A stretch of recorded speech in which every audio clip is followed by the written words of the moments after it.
Boa noite. A plateia me interrompeu. Boa noite, meu nome é Felipe Mion, se você é novo aqui, oi, se você não é novo aqui, oi. Não era essa a introdução, mas foi essa que eu usei. Ah, era essa sim.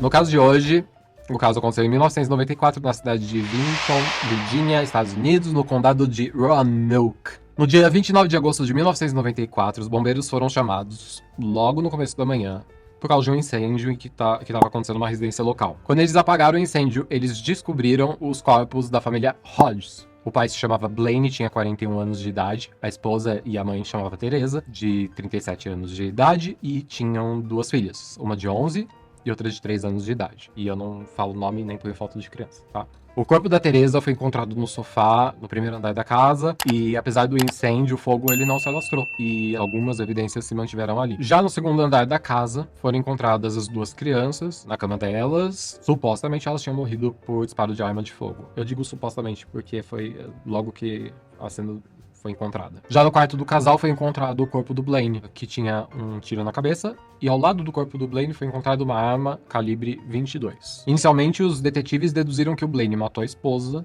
e as filhas, jogou combustível na casa e atirou fogo na casa antes de dar um tiro na própria cabeça. No entanto, as evidências forenses começaram a contar outra história. A primeira coisa estranha no local do crime foi a pistola calibre 22 encontrada ao lado do corpo do Blaine, que estava sem o tambor. Tambor, aquele negocinho que põe o projétil. Além disso, o legista concluiu que o Blaine foi a primeira pessoa da família a morrer, porque no corpo do Blaine foram encontradas algumas larvas de califoridade, que determinava de forma conclusiva que o corpo já estava nos estágios iniciais do que se chama de putrefação, que ocorre entre 25 e 48 horas após a morte. Os outros corpos estavam em fases anteriores da putrefação. A polícia decidiu, diante disso, não revelar nem para a imprensa, nem para os familiares do casal, que eles iriam conduzir uma investigação por homicídio. Ao invés disso, eles disseram para as famílias e para a imprensa que foi um incêndio que tinha matado uma família e só. Na análise da cena em conjunto com o legista, foi determinado que a Teresa, a mãe, lutou contra o agressor dela, porque tufos de cabelo dela tinham sido encontrados, tirados pela raiz, no local do crime. Além disso, um galão de combustível foi usado para começar o incêndio, e esse galão estava perto do corpo dela, o que poderia sugerir uma ligação pessoal da Teresa com o assassino. Por causa disso, a polícia encontrou, vasculhando aí a vida da Teresa, que ela tinha um primo, e esse primo da Teresa se tornou pessoa de interesse. Por que se tornou pessoa de interesse? Porque ele tinha sido anteriormente condenado e cumprido pena por tráfico de drogas. No entanto, depois de cumprir a pena por tráfico de drogas, ele se tornou informante confidencial, um asset,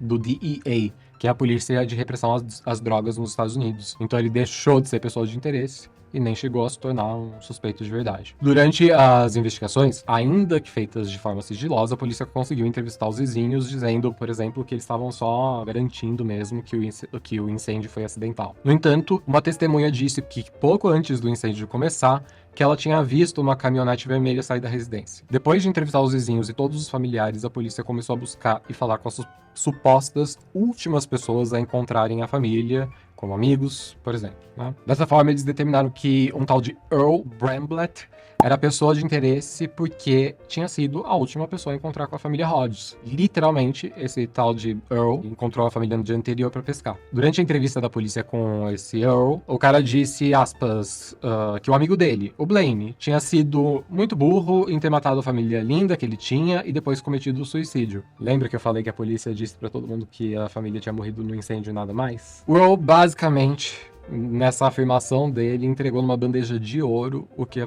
polícia precisava para transformar alguém em suspeito do homicídio da família Hodges, porque somente o assassino teria acesso a essa informação. Então a polícia, sabendo que essa prova era meramente circunstancial e precisava de prova cabal, foi atrás do passado do Earl. Em 1977, passado do Earl, o Earl tinha sido considerado suspeito no desaparecimento de duas mulheres do condado de Roanoke e cujos corpos nunca foram encontrados. Além disso, em 1984, o Earl tinha sido acusado de abusar de uma criança. Diante disso, a polícia conseguiu mandar de busca para casa do Earl.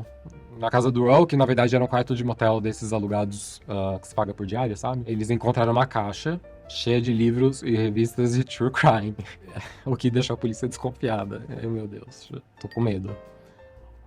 Enfim, o Earl gostava de true crime e isso foi bandeira vermelha pra polícia. No meio das revistas do Earl, não, No meio das revistas de True Crime do Earl, a polícia encontrou uma delas em que o assassino, um caso que tinha sido narrado na revista, tinha usado uma arma no local do crime e levado o tambor da arma embora. Lembra que a arma encontrada ao lado do corpo do Blaine não tinha tambor? Além disso, o carro do Earl batia com a descrição da testemunha, e dentro do carro do Earl foram encontradas várias cápsulas de munição de calibre 22. Foi o Earl, né?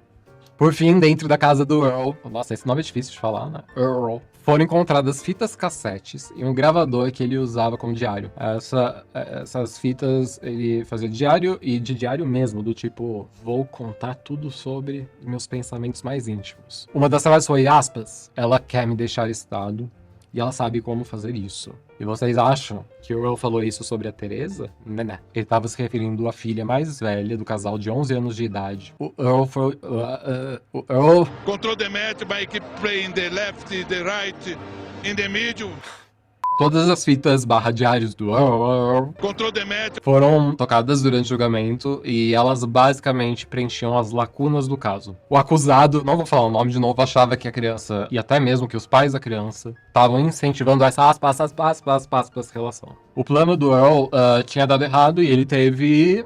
aspas, que matar todo mundo. Ele tinha combinado de encontrar com a família pra pescar. No entanto, o Blaine não ia pescar junto com a família, por um motivo X. O Earl, então, parou na frente da casa dos Hodges para buscar a Teresa e as crianças com o veículo que uma testemunha narrou, o mesmo veículo. Enquanto as crianças estavam carregando as coisas no carro, as mochilas e coisas de pescaria, ele entrou na casa, porque o Blaine estava lá dentro, para dizer um oi pro Blaine. Então ele atirou no Blaine usando um travesseiro como silenciador. Ele saiu da casa, foi pescar com a esposa e as filhas do Blaine. Quando eles voltaram, o Earl queria que a Teresa encontrasse e descobrisse o corpo, né, do marido, e ele esperava que ela achasse que tinha sido suicídio. No entanto, assim que a Teresa encontrou o corpo do marido dela, ela ficou histérica e já começou a gritar, mataram meu marido. Ela nunca desconfiou que nem cogitou a hipótese de ter sido um suicídio. E o Earl, por causa disso, entrou em pânico, estrangulou a Teresa para que ela parasse de gritar. Quando ele estrangulou e matou a Teresa, ele olhou pro lado e viu que as crianças tinham sido testemunhas da morte da mãe. E aí ele falou, o que ele pensou? Elas vão ter que morrer também.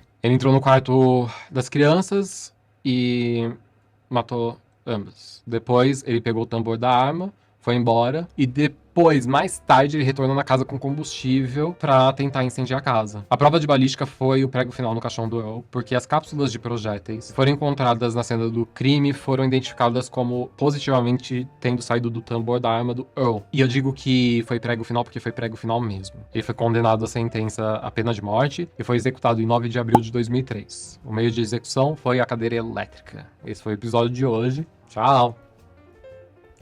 O